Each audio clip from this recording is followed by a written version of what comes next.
보고서 읽어볼래? 구독과 좋아요.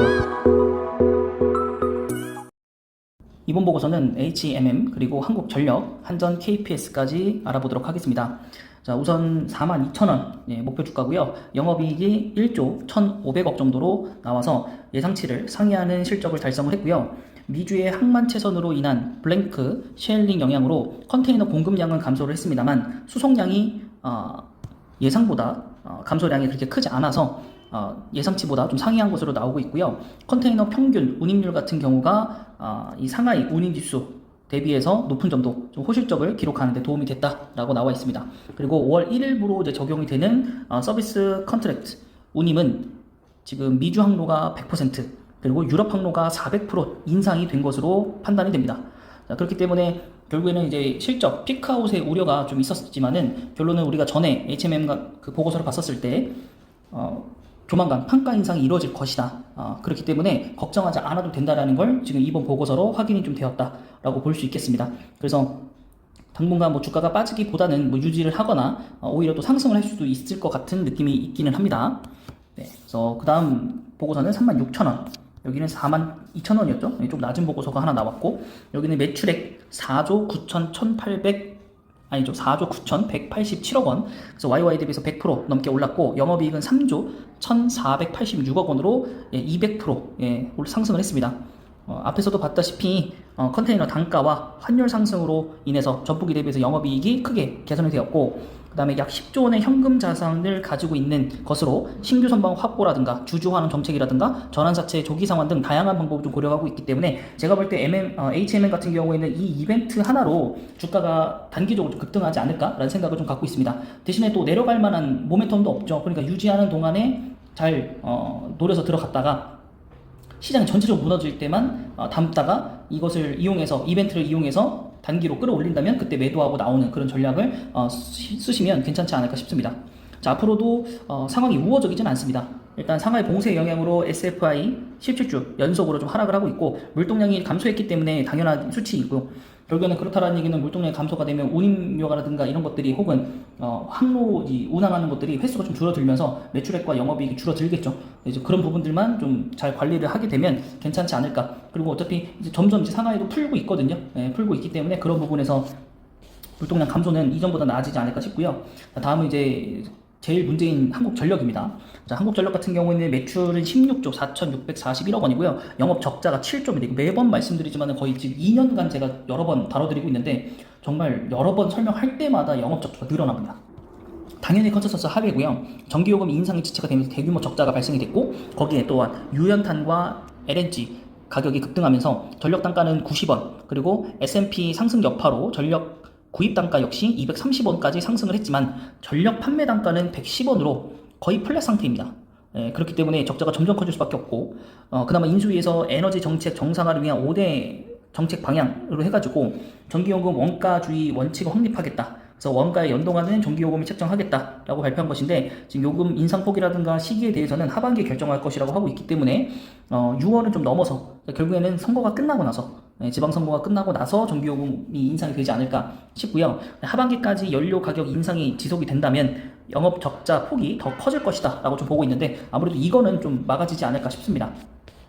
자, 근데 제가 이러면 회사가 정말로 안 된다, 부도가 난다, 이러면 뭐 외국인도 뭐 소송을 건다 이런 식으로 전에도 말씀드렸는데 밑에서 봤더니 이게 트리플 A 신용 등급이거든요. 그래서 이것을 바탕으로 채권 발행이 원활하고요. 전력 공사법상 발행 가능한 전력채 규모도 50조 원이 남았대요. 50조 원이 남았으니까 사실 되게 여유가 있죠. 그래서 추정치상 23년도 말까지 전력채 발생을 통해서 자금 조달에는 문제가 없습니다. 물론 진짜 적자가 어마무시할 겁니다. 대신에 이거 나중에 어떻게든 갚아야 되는데 갚을 수 있을지 잘 모르겠습니다. 네, 어쨌든 그렇게 되고요. 6월 20일 연료비 조정 단가에 대한 조정이 좀 이루어질 거라서 단기적인 투자 심리는 좀 개선될 것이다. 그래서 6월 1일 이제 지방선거 끝나고 나서 이제 체계들이 좀 정리가 되겠죠. 네, 그리고 원전 이용률 그리고 석탄 이용률 이만큼밖에 좀 되지 않아서 앞으로 좀 더 끌어올려야 된다라는 좀 보고서가 좀 나왔습니다. 그래서 목표 주가들은 그렇게 지금 목표치는 크지는 않습니다. 그리고 KPS는 그냥 이슈 정도만 확인해 본 정도의 보고서입니다.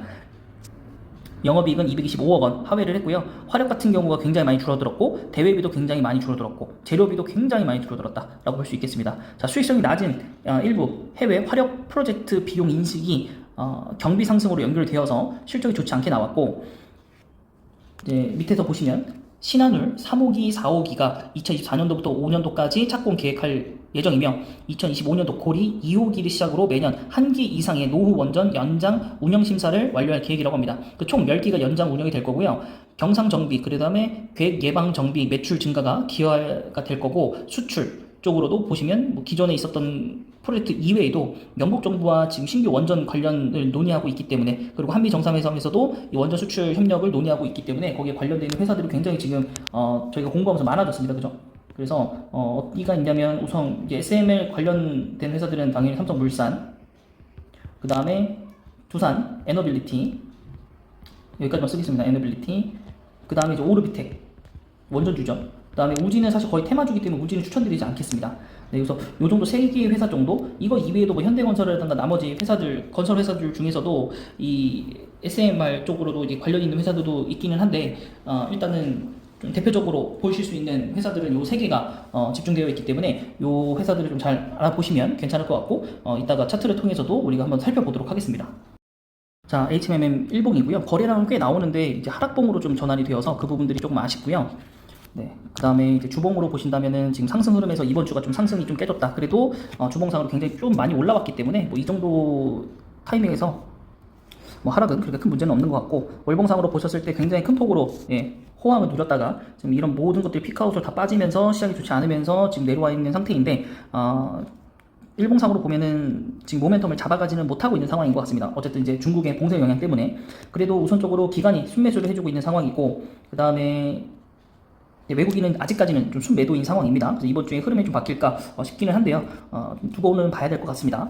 자, 그 다음에 밑에 보시면은 뭐 다른 것보다도 우선은 이제 업황이 과연 이제 운임이 올랐으니까 물론 2분기부터는 굉장히 잘 올라갈 거라고 생각합니다. 1분기도 당연히 잘 나왔지만 2분기도 전 잘 나올 거라고 봅니다. 운임이 일단 상승을 했잖아요. 100%, 200%가. 그럼에도 불구하고 2분기 실적이 발표하고 난 다음에는 실적이 사실 그렇게 크게 가진 않을 것 같아요. 3분기 때 너네 이거 지킬 수 있겠니? 이런 얘기가 나올 것 같거든요. 그래서 지금 한 5월 달에 하락을 했을 때 좀 잡아놓고, 아까도 말씀드렸지만 현금성 자산을 이용해서 이 회사가 뭘 해줄 건지에 대해서 이벤트가 나오면 그때 매도를 다 하고 나와야 실적에 대한 2분기 때 실적 보고 나왔을 때 나오고 봐서 보니까 뭐 별거 없을 수도 있고, 혹은 3분기 때 어떻게 할래? 이런 것 때문에 시장적으로도 이미 하락이 나올 수 있거든요. 그래서 그런 부분도 여러분 생각을 해보시면 좋을 것 같습니다. 자, 그 다음은 한국전력. 자, 한국전력이 아까도 봤지만 뭐 희망적인 거는 적자 그렇게 나도 사업은 계속할 수 있다. 연료비 연동적 올라가도 사업은 계속할 수 있다. 다만 적자가 쌓인다. 그러면 이 회사는 실적 발표가 날 때마다 내려간다는 거죠. 날 때마다 내려간다는 거.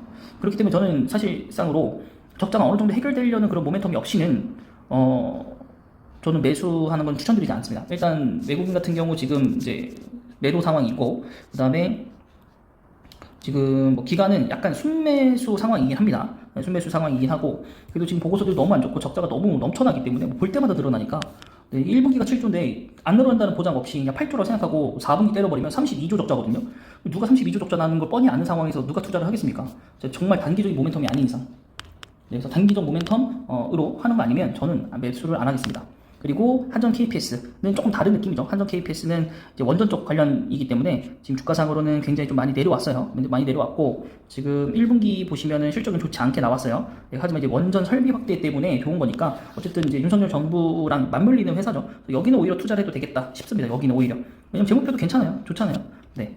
자, 그리고 이제 이쪽하고 이제 관련되어 있는 것이 삼성물산. 네, 삼성물산 또한 이제 원전주를 다루고 있기 때문에 여러 사업을 하고 있으니까 127,500원, 네, 요때 내려갔을 때, 요때 내려갔을 때, 요때 내려갔을 때 사야 되는데 못 샀고, 결국에는 시장이 무너질 때마다 삼성물산도 대기업이기 때문에 무너지거든요. 그럴 때마다 매수하시면 괜찮지 않을까. 네, 어차피 여기 고점 여기 있거든요. 네, 너무 걱정하지 마시고, 이제 기간이 끌어올린 거, 네, 오늘 저번 주에는 이제 외국인이 좀 들어오긴 했는데 아직까지는 이제 외국인 순매도 상황이라서 네, 추가적으로 좀 살펴봐야 될 것 같다. 그래서 삼성물산 같은 경우에는 여러 그 모멘텀을 갖고 있으니까 사실 주가가 좀 왔다 갔다 자주 좀 하는 업체로 보시면 될 것 같고, 그 다음에 두산 에너빌리티 같은 경우는 2.49% 상승을 했고요. 자, 일봉상으로 보셨을 때 바닥 찍고 올라온 느낌, 유상증자도 아마 마무리가 됐을 것 같고 쭉 가고 있고, 그다음에 영업이익 같은 경우에 보시면 1921억 원, 전년 동기 대비해서는 많이 내려갔네요. 그래도 전분기 대비해서 많이 올라왔습니다.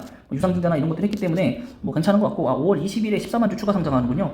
네, 그래도 뭐 SML도 되어 있고 또 뉴스케일 파워랑 협의를 하고 있기 때문에 또 이제 21일에 바이든 대통령이 방한하면 원전 쪽도 같이 좀 얘기가 나올 수도 있겠다라는 생각이 좀 듭니다. 네, 그 다음은 이제 오르비텍.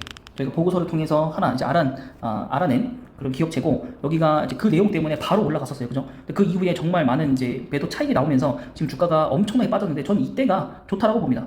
예, 어쨌든 그 신한 고리 같은 것을 계속 한다라는 건 이미 나와 있잖아요. 보고서 예정된 이벤트들이에요. 근데 이것을 하게 되면 수혜를 받는 게 바로 오르비텍이고, 또 수출이나 이런 것들을 통해서도 매출을 올릴 수 있기 때문에 오르비텍, 예, 이래도 좋고 그러니까 해체도 좋고 연장해도 좋고, 결국에는 원전 사업을 하다가 나중에 이걸 원전을 접을 때도 같이 모멘텀을 받을 수 있는 회사이기 때문에 저는 이렇게 지금 빠지고 있는 상황에서 우리가 매수로 들어가야 된다라고 생각이 좀 듭니다. 지금 최근상 저점이고요. 주봉상으로 아까 보셨지만 6,230원까지 좀 빠질 수 있긴 한데, 어쨌든 지금이 살짝 저점이라고 생각합니다. 저는 1차 저점이라고 생각하고 지금 일단 1차적으로 들어가시는 게 좋을 거라고 봅니다. 네, 우선은 이제 외국인이 순매수 상황이긴 합니다. 아직은. 그 다음에 기간도 순매수 상황입니다. 아마 그 보고서 나온 이후에 나온 거니까. 그래서 그 오르비텍 나온 보고서 읽어볼래 영상 여러분 참고로 좀 한번 해보시고요.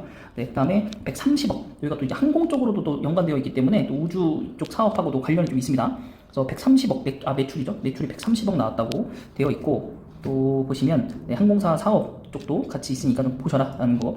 영업은 손실이 났네요. 손실이 좀 났고, 네, 손실이 좀 아쉽긴 하네요. 손실이 좀 아쉽긴 하고, 그래서 빠지는 것 같습니다. 실적이 좀 안 좋아가지고. 네. 하지만 아직 원전 사업에 대해서 뭐 하나라도 시작을 하지 않았기 때문에 저는 뭐 나쁘게 볼 필요는 없다. 그래서 일단은 1분기까지 그리고 2분기까지도 실적은 뭐 좋을 건 안 나오겠네요. 원전에 대한 사업 시작이 안 됐으니까. 그러면 이제 온전하게 3분기부터는 이제 그런 얘기들이 나오겠죠. 지방선거 다 끝났고 하기 때문에 6월부터 슬슬 준비해서 전략 방침 하반기에 공개하면서 아마 주가가 이미 선반에서 올라갈 것 같고, 일단은 5월까지 보시고 어디까지 떨어지나 보신 다음에 5월 막달쯤에, 마지막 주쯤에 매수하시면 올라갈 수 있지 않을까라고 생각합니다.